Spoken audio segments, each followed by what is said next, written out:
Hi, I'm Phil Harwood. Remember this? The gyroplane. Aviation's missing link and misunderstood cousin. Part aeroplane, part helicopter, the gyro was shunned to the fringes of private home-built single-seat flyers, earning the unenviable moniker of flying bedstead.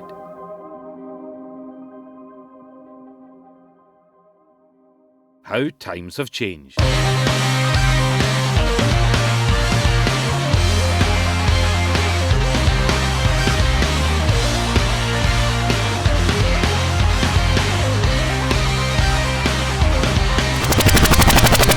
So the rotor spins on its own. It's inherently stable, and it flies in the typical British weather. Now that's impressive. So let's find out how a gyro actually works. Stop listening, come on. We said there is no engine turning the rotor. Now there is an engine that turns the propeller that moves us forward and creates airflow. And it's the airflow that turns the rotor, just like a wind turbine. The spinning rotor gives us the lift that enables us to fly. But how can something so eccentric be so stable in the air? At first glance, it may look complicated, but it's really very simple. Let's find out what's actually happening. Come on, I won't tell you again. So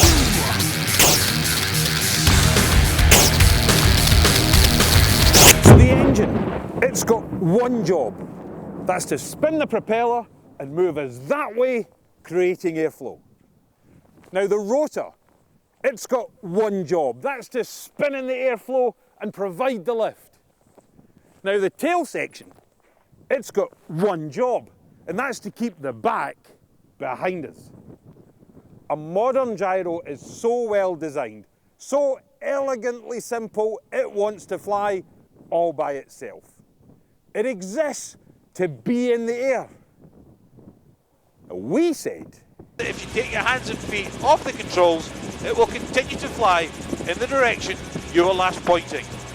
Even if you want to turn, move the stick to the side, it will continue in that turn, even if you take your hands and feet off the controls. even the older gyros, like my first love. This was the first gyro that I learnt to fly. The spinning rotors form what we call the rotor disc. Actually, it's more of a cone. Stationary rotors are droopy. When they spin, they become taut, and when they create lift, they form a shallow cone. Now think, what happens to a cone when you throw it in the air?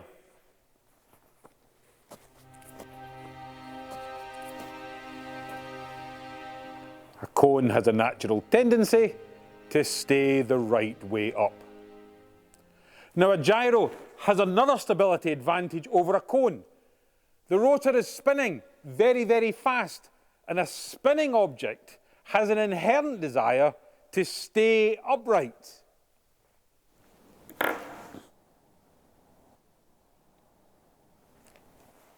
A bit like that.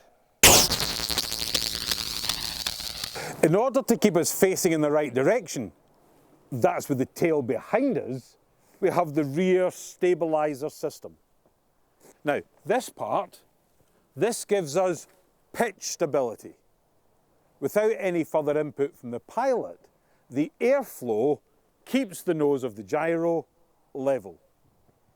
Now, their friends here, they stop us from yawing in any direction apart from the one that we choose.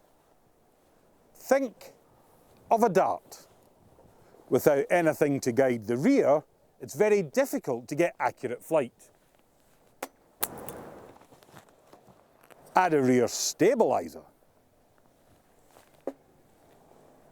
Stable enough? Now the British weather isn't kind to most sport aviators. They spend a lot of time sitting on the ground waiting for the right weather conditions. Not so in a gyrocopter. We're currently sitting in wind speeds of about 35 miles an hour, nice thermic day, and there's hardly a bump to be felt. So why is a gyro relatively unaffected by wind gusts? Well, there's three main reasons, and the first is really simple. Now, if you look at a gyro from this angle and imagine the rotor in the air, the blades rotate to form a disc. Now, the blades themselves occupy less than 5% of the total disc area. The rest is air. Now, a fixed wing with a large surface area, it collides with the air. Imagine slapping your hand on top of the water at a swimming pool. A gyro rotor, it slices the air like a dive. Now, if we're only using 5% of the air, it follows the other 95%, passes through relatively unaffected. Now, here's some simple maths to look at another reason. Oi, come on. Now, if you're flying a fixed wing aircraft at 60 miles an hour and you hit a gust of wind of 20 miles an hour, that's a disruption of more than 30%. You're going to feel it. You're going to get thrown about. Now, if you're in a fast jet of 300 miles an hour, that's only 7%. You'll hardly notice it. Now, the tips of our rotor, our wing, is travelling at more than 350 miles an hour, so you certainly won't feel it. But as if that's not enough, the simplicity of gyro design kicks in. Now, this stick represents a line through the rotor. Now, the lift from the rotor acts upon the gyro down this line.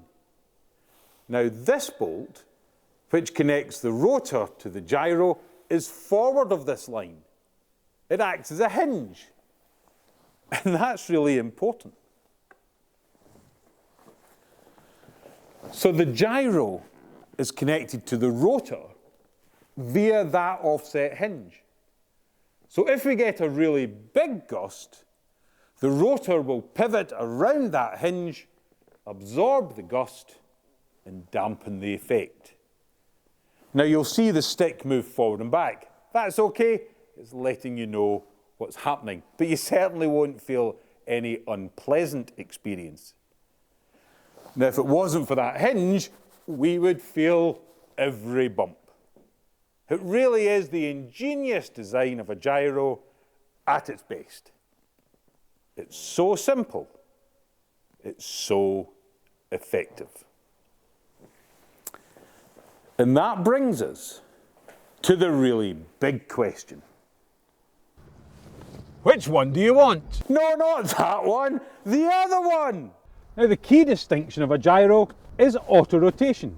The rotors provide the lift without the need of an engine to drive them. Airflow is enough.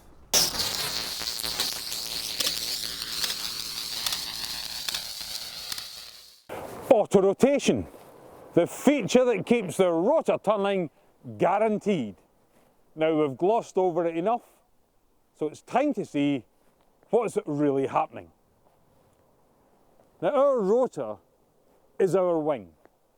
It's an aerofoil shape.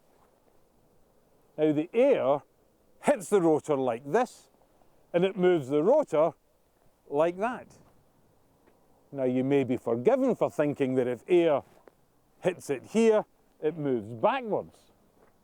The laws of aerodynamics say it's pulled forwards.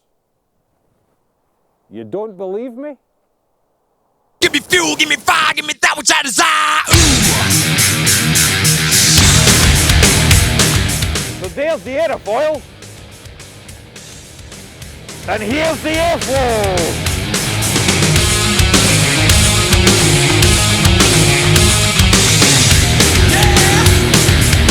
Turn on, I see red.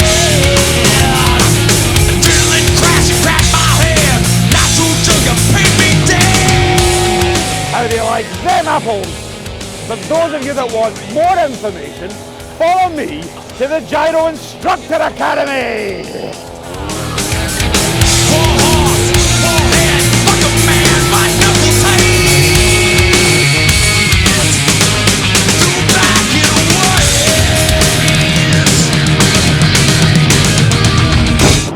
Now pay attention, this is Auto Rotation 101.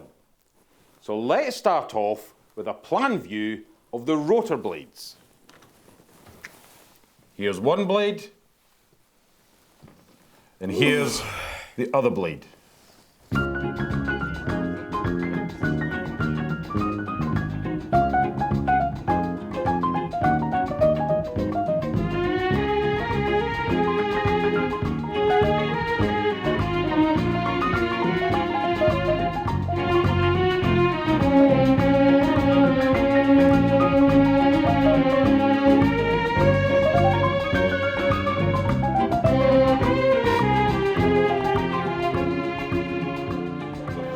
Drives the thing. Fantastic.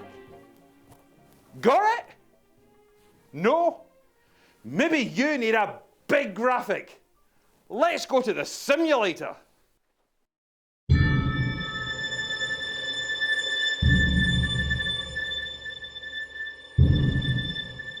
Here we've got an electronic representation of a gyro. Now we're calculating the effect of the airflow every centimetre along the length of the blade as it travels through 360 degrees. Now the green line, that represents the lift. That's what keeps us in the air, and the good news, there's plenty of it. The blue line, that represents the autorotative force, and note that's in front of the blade pulling it around. As the rotor RPM increases, the airspeed at the tip is such that the force is primarily drag. Now in the area of the blue line in front of the blade equals the area of the blue line behind the blade, we have autorotative equilibrium. We're flying. Now the best bit is, although the maths is horrendous and will make your brain ache, you don't have to think about it when you're flying. Auto-rotation is automatic. All you have to concentrate on is flying the gyro and enjoying the experience. Let the rotor look after itself. Now that's why we can say, if the engine quits, Well, we just don't care.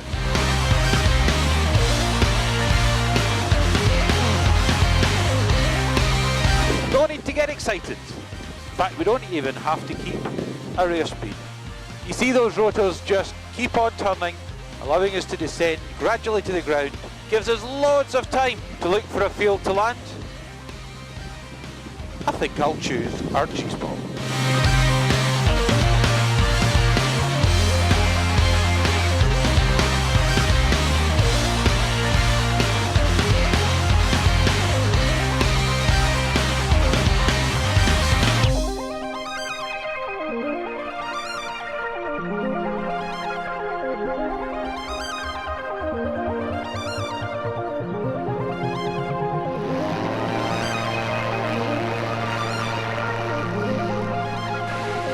Let's go fly.